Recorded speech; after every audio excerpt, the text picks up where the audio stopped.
Next question is a block of mass 10 kg moving in the x direction with a constant speed of 10 meter per second is subjected to a retarding force F equal to 0.1 x joule per meter during its travel from x is equal to 20 to x is equal to 30. Find its final kinetic energy will be.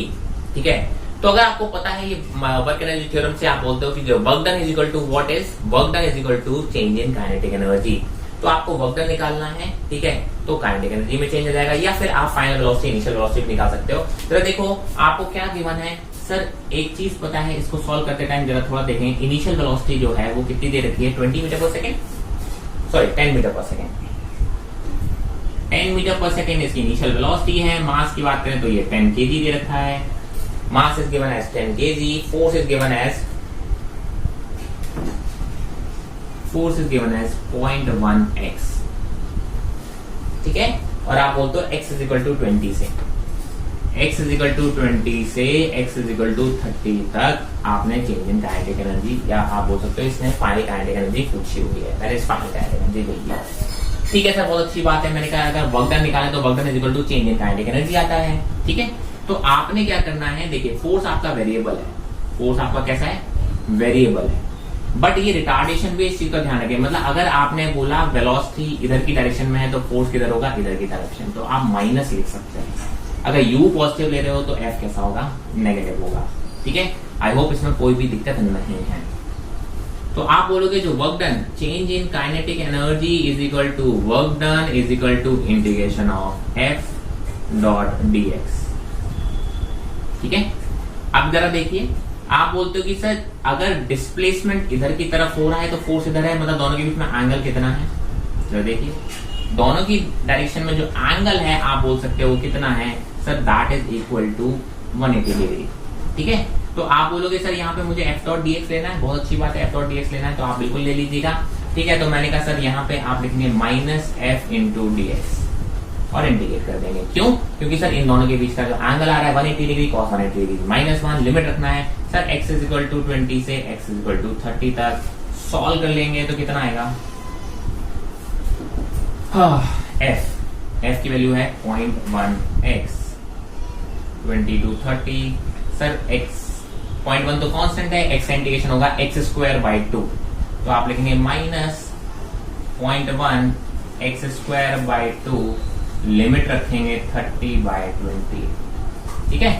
अब ये limit आपको रखनी है और solve करनी है, बड़े आराम से आंसर आएगा, that is equal to change in kinetic energy. Change in kinetic energy तो फाइनल काइनेटिक एनर्जी मतलब half mv² minus half mu² is equal to this.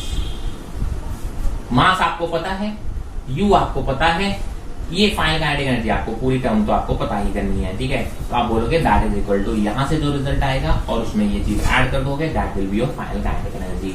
Process आपको सिखाना था, मैंने आपको सिखा दिया, कैलकुलेशन मैंने आपके लिए छोड़ दी है, आप बड़े आराम से कर पाएंगे। इसमें जो मेन फंडा वो था कि सर फोर्स वेरिएबल है, फोर्स कैसा है, वेरिएबल है, और ये भी ध्यान रखना है कि वर्क डन कैसा आएगा, इसमें नेगेटिव आएगा because force and displacement are in the opposite direction. दूसरा कंसेप्ट, तीसरा कंसेप्ट आप बोलेंगे क्योंकि काइनेटिक एनर्जी की बात करें तो change in kinetic energy equal to work done. ये बेसिक सी बातें अगर आपने अप्लाई कर ली तो आपका आंसर आ जाएगा। So let's move on to the next problem. Question is a body of mass 4m is lying in xy plane at rest. It suddenly explodes into two pieces. The two pieces each of mass m move perpendicular to each other with equal speeds v. The total kinetic energy generated due to explosion will be, ठीक है। तो आप क्या बोलोगे कि sir initially जो 4m मास की body थी वो रेस्ट पर थी, ठीक है, and it explodes into three pieces. Two pieces each of mass m move perpendicular to each other with equal speeds v. The total kinetic energy generated due to explosion is. मैंने कहा जरा देखिए इसमें ना आप ये लीनियर मोमेंटम कंजर्वेशन वाला question भी इसको ट्रीट कर सकते हैं। हमने ऑलरेडी किया था कि बॉडी जब एक्सप्लोड करती है, पहले तो देखिए इनिशियली ये 4m मास की बॉडी रेस्ट पर रखी हुई थी। अब जब ये बॉडी एक्सप्लोड हुई तो देखिए एक m मास इधर चला गया, एक m मास इधर चला गया विद वेलोसिटी v, तो इसका मोमेंटम इधर आ गया और इसका मोमेंटम इधर आ गया, ठीक है। तो आप बोलते हो कि sir net momentum has to be zero because the initial net momentum is zero, तो final net momentum has to be zero. मतलब इन दोनों का अगर नेट मोमेंटम निकाले तो इस डायरेक्शन में आएगा, तो third particle has to be in this direction, 2m into v1 बोल देते हैं, मुझे मालूम है सर ये जो आएगा ये किसके बराबर आएगा, √2mv। मैं अब इसमें ज्यादा डिटेल में देखिए, दोनों वेक्टर का रिजल्टेंट जो आएगा वो √2mv है, तो आपको पता है 2mv1 का मैग्नीट्यूड भी इसके बराबर होना चाहिए। तो आप लिख सकते हो कि 2mv1 should be equal to √2m times of v। m से m कैंसिल, v1 की वैल्यू अगर देखें तो आया है v/√2। एक एक पार्टिकल की आपको क्या पता चल गई, स्पीड पता चल गई। अगर स्पीड पता चल गई तो आपको क्या निकालना है, काइनेटिक एनर्जी निकालना है। This kinetic energy was generated due to the explosion only. तो टोटल काइनेटिक एनर्जी किसकी हो गई, इसकी हाफ एम वी स्क्वायर। इसकी भी सेम आएगी तो हम बोलेंगे 2 into half M V square plus half, इसका मास कितना था 2m। देखिए 4m था टोटल, 2m ये हो गया तो बचा हुआ 2m, तो half into 2m into V square. इसकी स्पीड का क्या है, v/√2 का होल स्क्वायर कितना हो जाएगा, v²/2। So that is equal to kinetic energy. बस सॉल्व कीजिए और आंसर लेकर आइए, ठीक है। टिंग बिंग टिंग Bing. So the answer looking like this, that is equal to 3/2 mv square. So the next problem is a uniform force of 3 I cap plus j cap Newton acts on a particle of mass 2 kg. Hence the particle is displaced from position 2 I cap plus k cap meter to position 4 I cap plus 3 j cap minus k cap meter. The work done by the force on the particle is. Similar question if I am not wrong, हमने 2016 या 17 का question किया था। हमें क्या निकालना है, work done. Work done is equal to F.ds, है ना, या F.d, और डिस्प्लेसमेंट क्या होता है, final position minus initial position. Same question हम ऑलरेडी कर चुके हैं, एग्जैक्टली ये वही क्वेश्चन है, बस डेटा इसमें अलग से कर दिया गया है। ध्यान रखें, मैं इसको आपको दोबारा से रिपीट नहीं करा रहा हूं, आप इसको सॉल्व कर पाएंगे। And I will move on to the next question. Question is the potential energy of a particle is given as U is equal to A by R square minus B by R, where A and B are positive constant and R is the distance of the particle from the center of the field. For stable equilibrium, the distance of the particle is. तो आपको potential energy बता रखी है और पूछा गया है कि सर बताइए कि सर स्टेबल इक्विलिब्रियम के लिए R की वैल्यू क्या होगी, जो सेंटर से एक डिस्टेंस है। अरे स्टेबल इक्विलिब्रियम के लिए पहले तो इक्विलिब्रियम वाली कंडीशन होगी। अगर इक्विलिब्रियम वाली कंडीशन होगी इसका मतलब क्या है, फोर्स 0 होना चाहिए। सबसे पहली कंडीशन तो होनी चाहिए फोर्स 0। ध्यान रखें, इसमें मुझे सॉल्व करके क्या निकालना है, पहले तो फोर्स 0 कहां हो रहा होगा। आप बोलते हो कि फोर्स 0 के लिए मतलब देखिए force is equal to minus du/dr। Variable कौन है यहाँ पे, पोजीशन, राइट। माइनस du/dr, और u कितना दे रखा है sir, that is a/r² minus b/r। a/r² minus b/r, मैंने कहा अगर इसको डिफरेंशिएट करोगे तो that will be equal to 1/r² का डिफरेंशिएशन हो जाएगा माइनस r³। माइनस 1/r का देखिए कितना हो जाएगा, that is equal to minus.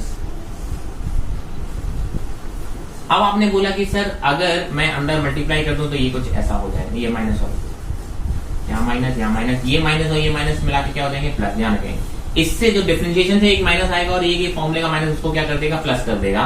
मैंने कहा सर अगर मैं फोर्स की बात करूं तो force has to be 0। Equilibrium होना कंडीशन पहले, तो स्टेबल के लिए पहले क्या होना चाहिए, इक्विलिब्रियम, और इक्विलिब्रियम के लिए क्या होता है, फोर्स 0। मैंने कहा जरा इसको वैल्यू को 0 रख के देखो तो कितना आएगा। आप बोलोगे sir 2a/r³ minus b/r² has to be 0, तो 2a/r³ is equal to b/r², 3 2। तो बेसिकली r की वैल्यू आ रही है दैट इज 2a/b। क्योंकि एक ही वैल्यू आ रही है तो हम मान के चलते हैं, क्वेश्चन हमें ऐसा ही दे रखा है कि फोर्स ये जो 0 आ रहा है ये स्टेबल इक्विलिब्रियम की ही कंडीशन होगी, ठीक है। और कोई ऑप्शन है ही नहीं, आपको कंडीशन यहाँ चेक करने की जरूरत भी नहीं है, वरना आप इससे आगे भी कंडीशन चेक कर सकते हो। सो the correct answer is 2a/b, ठीक है। तो इस टाइप के क्वेश्चन हमेशा ध्यान रखें, पोटेंशियल एनर्जी और फोर्स के रिलेशन पे बेस्ड भी क्वेश्चन आते हैं और कैसे सॉल्व करना है ये भी आपको आना चाहिए, ठीक है। इजी से क्वेश्चन है। Next problem is again from 2012। The question is to space A and B of masses m1 and m2 are respectively colliding. A is at rest initially and B is moving with velocity v along x-axis. After collision, B has a velocity v/2 in a direction perpendicular to the original direction. The mass A moves after collision in the direction. ठीक है, आपने बोला कि sir ये बताना है कि किस डायरेक्शन में मास मूव करेगा। पहली बात तो क्वेश्चन के लिए आपको फिगर बनाने की जरूरत बहुत ज्यादा है। आपने बोला ये B है, ये मूव कर रही है, और आप बोलते हो ये A है जो कि रेस्ट पर है, इसकी इनिशियल वेलोसिटी 0 है, और this is moving with velocity, इसकी कुछ वेलोसिटी दे रखा है क्या, B is moving with velocity v along x-axis. U1 की वैल्यू v दे रखी है, मासेस शायद से m1 दे रखे हैं और इसके मासेस m2 दे रखे हैं। मासेस कैसे हैं, m1 एंड m2 रिस्पेक्टिवली, ठीक है। अब जरा देखिए, इसने बोला आफ्टर कोलिजन क्या हो रहा है, जो इसकी इनिशियल डायरेक्शन है डी उससे परपेंडिकुलर डायरेक्शन में चली गई। डी कैसे चली गई, परपेंडिकुलर डायरेक्शन में चली गई विद स्पीड v/2। कहीं पे भी नहीं लिखा है कोलिजन इलास्टिक है, ठीक है। आपको बताना है कि ए की डायरेक्शन किधर होगी। तो जरा देखिए यहाँ पे सिंपल, और आपको क्या लगाना है, मोमेंटम कंजर्वेशन लगाना है इन दी एक्स डायरेक्शन। देखिए जब भी 2 डायमेंशन मोशन होगा तो आप क्या बोलोगे, मोमेंटम कंजर्वेशन लगाना है in the x direction and y direction individually. X direction की अगर हम बात करें, एक्स डायरेक्शन में इनिशियल मोमेंटम कितना था, आप बोलोगे m1 इंटू वी। सर ये तो 0 ही था, that should be equal to, आप बोलते हो कि एक्स डायरेक्शन में फाइनल मोमेंटम। जरा देखिए, मैंने कहा इसका मतलब मैं मान लेता हूं कि ए कहीं यहां कहीं गया होगा। ए किधर गया होगा, इस डायरेक्शन में विद स्पीड v2, ठीक है। तो आप बोलते हो इसके 2 कंपोनेंट आ रहे होंगे, एक ऐसा और एक ऐसा, और मान लिया ये एंगल थीटा पर गया होगा फ्रॉम द एक्स एक्सिस। तो ये वाला जो कंपोनेंट आएगा, आप जरा देखिए वेलोसिटी का, वो कितना आएगा, v2 cos थीटा आएगा, और ये आएगा v2 sin थीटा। तो अगर हम बात करें, देखिए m1v is equal to m2 v2 cos theta, इसका तो कोई कंपोनेंट इस डायरेक्शन में आएगा नहीं, because it is going in the vertical direction. आप बोल सकते हो केवल वाई डायरेक्शन में जा रहा है। तो एक इक्वेशन यहां से आ गई। दूसरी इक्वेशन आप बोलोगे वाई डायरेक्शन में, जब आप लगाओगे, क्या लगाओगे, वाई डायरेक्शन में आप लगाओगे, वाई डायरेक्शन में इनिशियल मोमेंटम कितना था, 0। इनिशियली कोई मोमेंटम था ही नहीं वाई डायरेक्शन में। फाइनल मोमेंटम कितना है, आप बोलोगे तो ये वाला आएगा, तो आप बोलोगे m1 v/2 माइनस, देखिए ये नेगेटिव डायरेक्शन में है तो आप लोग साइन के साथ लेते हैं, तो आप बोलोगे माइनस mv/2 साइन थीटा। दोनों इक्वेशन से आप सॉल्व करके ला सकते हैं v2 की वैल्यू, ठीक है। ये v2 है, तो इक्वेट करेंगे आप जरा देखिए, यहां से m1 v/2 is equal to m2 v/2 sine theta. Sir ये v2 है ये, ठीक है। आपके पास 2 इक्वेशन आ गई है, ठीक है। दोनों इक्वेशन से आप, मैंने कहा चलो ये वाली वैल्यू m1 v की वैल्यू उठा के मैं यहां से यहां रख देता हूं, तो क्या आएगा, m2 v2 cos theta by 2 is equal to m2 v2 sin theta. m2 v2 cancel, इसका मतलब tan थीटा कितना आ रहा है, सर tan थीटा की वैल्यू आ रही है 1/2, तो थीटा की वैल्यू कितनी आ रही है, tan इनवर्स ऑफ 1/2। तो आपको पता है थीटा की तो फाइंड आउट करना था, सर थीटा कितना, ये थीटा की value tan inverse of 1/2 from the X axis in the negative. आप बोल सकते हो कि सर नीचे की तरफ, डाउनवर्ड डायरेक्शन में। ऑप्शन जरा मैच करेंगे तो ऑप्शन का पहला आंसर है theta is equal to tan inverse of 1/2 the X axis. किस डायरेक्शन में, ये तो हमसे पूछा ही नहीं गया है। तो देखिए मैं बोलता हूं, जब भी मल्टीपल डायमेंशन 2 डायमेंशनल क्वेश्चंस आ रहे होंगे तो आपको मोमेंटम कंजर्वेशन 2 अलग अलग डायरेक्शन में लगाने हैं और आपके आंसर्स आ जाएंगे। ये एक अच्छा क्वेश्चन मैं मानता हूं हमेशा, क्योंकि आप लोगों को ऐसे 2 डायमेंशन क्वेश्चन की प्रैक्टिस ज्यादा नहीं होती है। मैं फिर से बोलूंगा, बेसिक कंसेप्ट से जब भी आप क्वेश्चन है, कोई भी रटे हुए फॉर्मूले इन क्वेश्चन में लग ही नहीं सकते। ध्यान रखना, कोई भी रटे हुए फॉर्मूले इन क्वेश्चन में नहीं लग सकते हैं। आपको कंसेप्ट आना चाहिए, और कंसेप्ट आएगा तो देखिए बहुत जल्दी इन क्वेश्चन को आप सॉल्व कर पाएंगे। Go through all the steps. कहीं पे भी डाउट है तो आप डेफिनेटली कमेंट सेक्शन में जरूर मेंशन कीजिएगा। And now we'll move on to the next question. So the next question is, a stone is dropped from a height as it hits the ground with a certain momentum p. If the same stone is dropped from a height 100% more than the previous height, the momentum when it hits the ground will change by. बहुत ही basic सा question है, जरा देखें इस question में क्या करना है। आपने बोला एक स्टोन को h हाइट से ड्रॉप किया गया है। जब h हाइट से ड्रॉप कर रहा है तो इसकी जो वेलोसिटी जो हिट करता है वो आएगा √2gh, और मोमेंटम की वैल्यू कितनी आ जाएगी, m into V, that is m √2gh। ठीक है, मैंने कहा इसका मतलब p is proportional to √h, p is proportional to √h। ना उसने बोला अगले केस में जो h की वैल्यू है वो कितनी 100% बढ़ा दी गई, मतलब 2h कर दी गई है। तो अब जो वैल्यू हिट करेगी v की, है ना, मोमेंटम किस मोमेंटम से हिट करेगी वो बताना है। मैंने कहा देखिए p is proportional to √h, अगर h को डबल किया गया है तो p कितना हो गया होगा, सर p डैश जो आया होगा वो आया होगा √2 टाइम्स ऑफ p। जब h को डबल करेंगे तो p कितना टाइम्स हो जाएगा, √2 टाइम्स हो जाएगा। तो p1 is equal to √2 times, इसका मतलब p1 की वैल्यू कितनी हो गई 1.41p। इसका मतलब कितना परसेंटेज बढ़ा है, तो परसेंटेज निकालना होता है p final minus p initial upon p initial into 100। Solve करो तो ये आएगा 41%। सिंपल डायरेक्ट क्वेश्चंस होते हैं ये, बेसिक, बहुत बेसिक क्वेश्चंस हैं ये, परसेंटेज के क्वेश्चंस हैं। आपसे ये क्वेश्चन बहुत आराम से बनते हैं। So let's move on to the next question. So the next question is from 2012. The question says that a car of mass m starts from rest and accelerates so that the instantaneous power delivered to the car is constant magnitude p naught. The instantaneous velocity of this car is proportional to. Again आप देखिए, मैंने कहा था ना power acceleration और velocity का relation पास में बहुत पूछे गए हैं. सिंपल सा कंसेप्ट है. देखिए फिर से आप बोलेंगे सर पार को उसने बोला है कि constant and that is equal to P naught और मुझसे इंस्टेंटेनियस वेलोसिटी पूछी है. मैंने कहा पार को आप लिखते हो F into V is equal to P naught. F को देखिए कैसे लिखते हो, M into D V by D T into V is equal to P naught. जरा देखिए मैंने कहा टी वाले टर्म से एक साथ, तो V D V is equal to P naught by M into T. Integrate कर देंगे तो आप देखेंगे 0 से लेके t तक, और आप बोलते हैं इनिशियली वेलोसिटी भी इसकी 0 थी. ठीक है, तो आप बोलेंगे v स्क्वायर बाई 2 इंटीग्रेट करने के बाद that is equal to P naught by M into T. तो v किसके प्रोपोर्शनल आ रहा है, v is proportional to root T. That's it. यही मुझसे पूछा है कि v किसके प्रोपोर्शनल होगा, इंस्टेंटेनियस वेलोसिटी किसके प्रोपोर्शनल होगी. So the correct answer is v is proportional to root T. I hope this is very clear. मैंने इस बार क्विक किया क्योंकि सेम क्वेश्चन हम अभी 2 या 3 बार कर चुके हैं. तो the correct answer is v is proportional to root T. Now let's move on to the next question. So the next question from 2011 is the potential energy of a system increases if work is done. There are 4 statement. ठीक है, मैं इसको directly बता सकता हूँ, वैसे आपको बता सकता हूँ कि अगर वर्क की डेफिनेशन आपको पता है, वर्क की जो डेफिनेशन होती है that is equal to work external, या आप बोल सकते हो पोटेंशियल एनर्जी डेफिनेशन की बात करें, potential energy is equal to integration of force external into D S. ठीक है, या आप कह सकते हो minus of force conservative force into D S. That is work done by external force के बराबर होती है, या फिर negative of work done by conservative force होती है. राइट, तो मतलब अगर एक्सटर्नल वर्क डन ज्यादा होगा तो आप बोलोगे पोटेंशियल एनर्जी इंक्रीज होगी, लेकिन अगर कंजर्वेटिव फोर्सेस का वर्क डन ज्यादा होगा तो दैट इज मोर नेगेटिव, मतलब पोटेंशियल एनर्जी जो आएगी वो कैसी होगी, मोर नेगेटिव आएगी, मतलब पोटेंशियल एनर्जी डिक्रीज करेगी.